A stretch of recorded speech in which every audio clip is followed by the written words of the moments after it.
Salam anak-anakku sekalian, selamat datang kembali dalam kelas pembelajaran online untuk kelas 10. Pada kesempatan kali ini kita akan melanjutkan materi tentang ras, etnis, dan gender part yang kedua. Masalah-masalah sekitar ras, etnis, dan gender. Tadinya diskriminasi rasial dan etnis. Rasialisme bertentangan dengan prinsip-prinsip hak asasi manusia. Rasialisme menimbulkan penderitaan yang luar biasa bangsa dan ras tertentu. Misalnya, kita bisa lihat dengan orang-orang Indian dan kaum kulit hitam di Amerika Serikat yang kehilangan hak-haknya sebagai warga negara. Di Afrika Selatan, orang-orang kulit hitam dan kulit berwarna juga kehilangan haknya karena politik rasial yang disebut,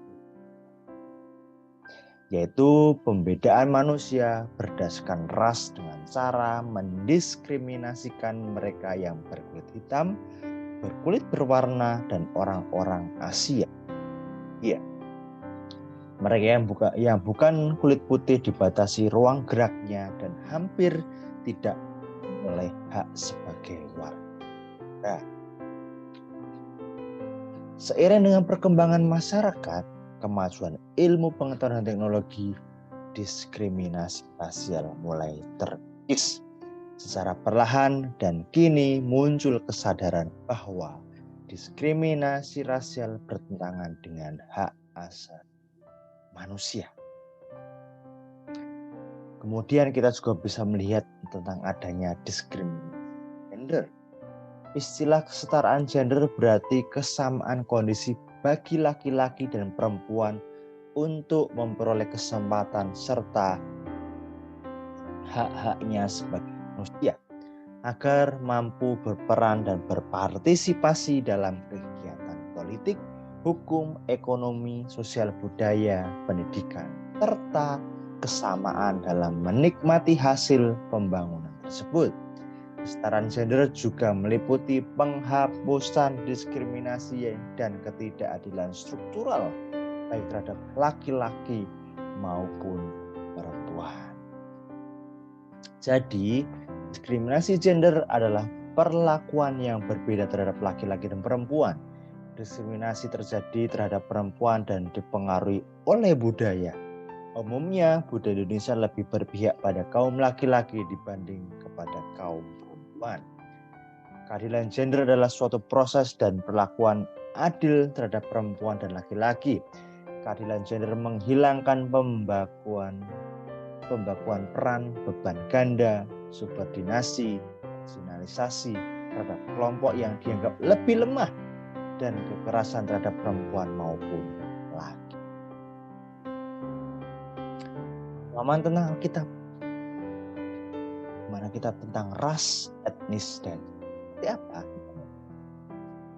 Dalam Roma 10 ayat 12, Rasul Paulus menulis, sebab tidak ada perbedaan antara orang Yahudi dan Yunani, karena Allah yang satu itu adalah Tuhan dari semua orang, kaya bagi semua orang yang berseru kepadanya.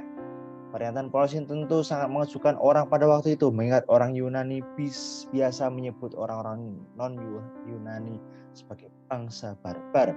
Sementara itu orang Yahudi juga bisa menganggap diri mereka lebih tinggi daripada bangsa-bangsa lain. Mereka adalah umat Allah, sementara yang lainnya tidak. Dalam Lukas 10, 25, 36, Tuhan Yesus mengisahkan perumpamaan tentang orang Samaria yang murah hati. Dalam perumpamaan ini, para pendengarnya dikejutkan oleh kisah Yesus yang menjadikan si orang Samaria sebagai pengikutnya. Padahal orang Samaria dimusuhi orang Yahudi karena mereka dianggap najis. Adalah contoh bagaimana Alkitab pun menggambarkan tentang tidak boleh adanya diskriminasi ras, etnis, dan gender. Sehubungan dengan keadilan gender, Alkitab pun mengajar kepada kita bahwa laki-laki dan perempuan sama kedudukannya di mata Allah.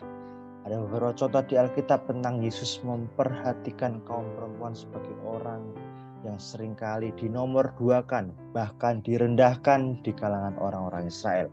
Misalnya Yesus menerima seorang perempuan yang meminyaki kakinya. Ia juga berteman dengan Marta dan Maria. Yesus mendobrak struktur budaya masyarakat Yahudi yang merendahkan perempuan dan memang sangat diskriminatif. Misalnya perempuan tidak boleh tampil di depan umum dan memperoleh pendidikan. Yesus malah bergaul dengan Marta dan Maria, saudara-saudari Lazarus. Ia berkunjung ke rumah mereka dan mengajar Maria. Ia juga makan sama mereka. Sikap remaja Kristen. Dalam kehidupan sosial bermasyarakat, diskriminasi ras, etnis, dan gender adalah sikap yang melanggar hak asasi manusia. Secara alami, ada manusia memang membedakan satu dengan yang lainnya, baik dari jenis kelamin, ras, maupun etnis. Perbedaan itu tentu membawa pengaruh bagi keberadaan seseorang. Namun, perbedaan itu tidak dapat dijadikan alasan pelecehan ataupun perendahan terhadap sesama manusia. Dari segi iman Kristiani, Alkitab tidak pernah mengajarkan sikap diskriminasi terhadap manusia yang berbeda ras, etnis, atau suku, bangsa, maupun jenis kelamin. Semua manusia memiliki harkat dan martabat yang sama sebagai mulia ciptaan Allah. Oleh karena itu, pemberian label negatif terhadap sesama yang berbeda ras, etnis, dan jenis kelamin adalah sikap yang bertentangan Kristiani.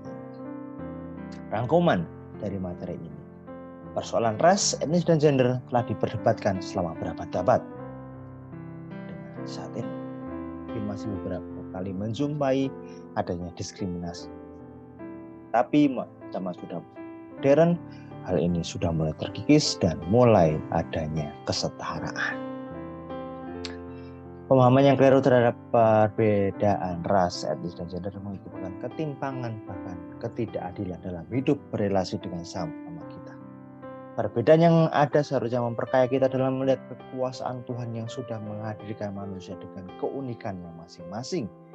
Orang Kristen mestinya menjadi pelopor dalam menghapuskan praktek diskriminasi yang didasarkan ras dan gender. Demikian materi kita pada kesempatan kali ini yang mengajarkan kita bahwa pentingnya sikap saling menerima dan adanya kesetaraan ras dan sampai ada orang zaman sekarang atau generasi kali ini yang masih berlaku diskriminasi terhadap perbedaan ras, etnis maupun gender. Selamat belajar, Tuhan Yesus memberkati. Halo.